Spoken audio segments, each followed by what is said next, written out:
اچھا، آپ میرا یہ دوسرا سوال ہے اس میں کہ سب سے زیادہ توحید کی کون قریب ہے؟ توحید کے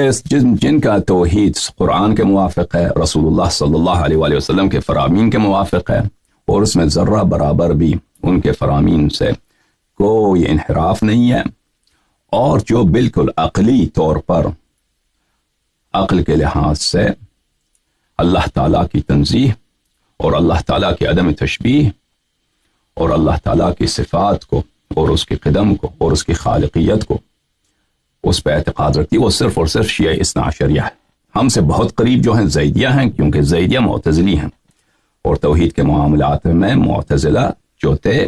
وہ شیعوں سے بہت قریب تھے، کیونکہ انہوں نے معتزلہ کا اصل جو ہے وہ محمد حنفیہ سے ہے،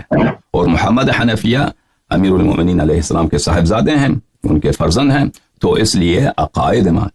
میں ان کا شیعوں کے ساتھ بہت ساری باتوں میں قریب ہونا کوئی تعجب کی بات نہیں ہے۔ تو جواب آپ کا یہی ہے کہ شیعہ اثنا عشریہ، شیعہ امامیہ توحید میں پورے عالم اسلام میں وہ واحد مذہب ہے جو ہر لحاظ سے اللہ تعالیٰ کے صفات اور تنزیہ اور عدم تشبیہ میں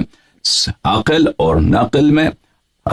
دونوں میں موافقت رکھتی ہے، اللہ عقل سے بھی اور کلام رسول اور کلام اللہ تعالیٰ سے صلی اللہ علیہ وسلم۔